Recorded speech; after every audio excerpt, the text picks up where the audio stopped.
Saudara J meninggal dunia yang dilakukan oleh Saudara RE atas perintah Saudara FS. Tim SUS telah memutuskan untuk menetapkan Saudara FS sebagai tersangka. Biar nanti dikonstruksi hukumnya, karena itu sensitif, mungkin hanya boleh didengar oleh orang-orang dewasa.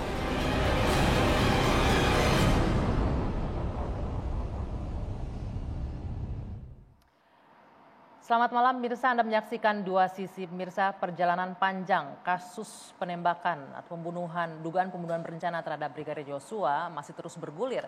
Ternyata penetapan Irjen Pol Verdi Sambo sebagai tersangka tidak serta-merta memuaskan rasa penasaran publik atau menjawab kasus ini dan membuka kasus ini terang benderang. Mengapa? Karena motifnya hingga hari ini masih menjadi tanda tanya. Baru 1,5 jam yang lalu kurang lebih, Kadif Humas Polri menyebutkan hasil pemeriksaan terhadap Irjen Pol Verdi Sambo yang menyatakan versi TSK bahwa yang menjadi motif atau pemicu terjadinya pembunuhan berencana adalah karena dugaan pelecehan terhadap sang istri. Ini dari versi tersangka FS.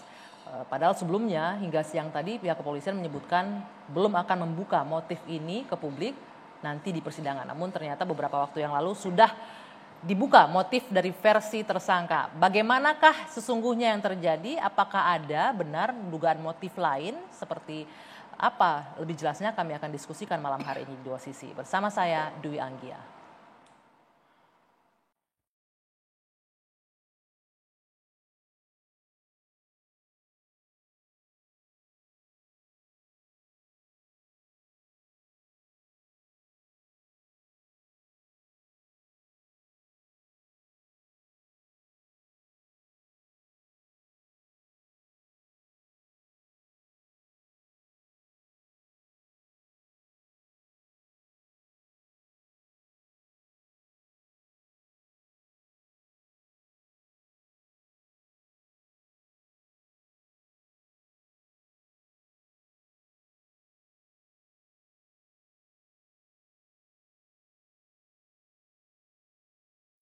Bahwa peristiwa yang terjadi adalah peristiwa penembakan terhadap Saudara J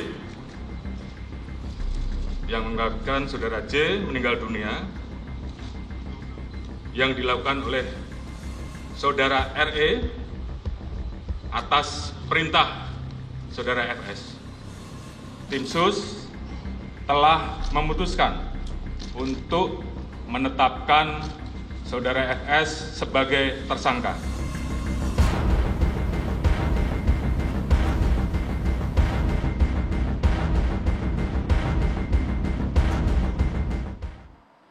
Untuk mendiskusikan topik ini sudah bergabung bersama saya sejumlah narasumber di studio. Sudah ada beberapa narasumber, diantaranya ada Irjen Pol Purnawirawan Arianto Sutadi, penasihat ahli Kapolri. Selamat malam Pak Ari. Selamat malam Mbak Anggi. Ya. Selamat malam para pemirsa sekalian. Ya, kemudian juga ada Mas Deo Lipa Yumara, pengacara dari Baradae. Selamat malam Mas Deo. Boleh digunakan nanti mikrofonnya ya. Kemudian di ujung sana ada Bung Taufik Basari, anggota Komisi 3 DPR RI. Selamat malam. Selamat malam, Anggi. Ini Komisi 3 DPR RI yang baru bersuara nih kayaknya nih belakangan ini ya, setelah kasusnya sebulan berjalan. Siap. Kemudian di ujung sana bergabung secara virtual pengacara dari Brigadir Yosua, Pak Kamarudin Simanjuntak. Selamat malam, Pak Kamarudin. Selamat malam pemirsa TV One di seluruh tanah air. Ya, saya langsung ke Pak Kamarudin terlebih dahulu ya. Pak Kamarudin, ini ada perkembangan terbaru hari ini. Hasil pemeriksaan FS dengan status tersangkanya pertama kali. Sebelum kita mulai, kami akan menghadirkan ya Pak ya, apa hasil pemeriksaannya sehingga kita bisa menyimak bersama-sama. Untuk pertama kali kita melakukan atau penyidik sudah melakukan pemeriksaan tersangka FS sebagai tersangka. Ya, setelah ditetapkan statusnya sebagai tersangka 2 hari yang lalu. Kemudian bersamaan juga tim sudah melakukan pemeriksaan tambahan terhadap 3 tersangka lainnya, tapi bertempat di Bareskrim. Nah, khusus untuk tersangka FS itu kita lakukan di Mako Brimob Polri. Pemeriksaan sudah dilakukan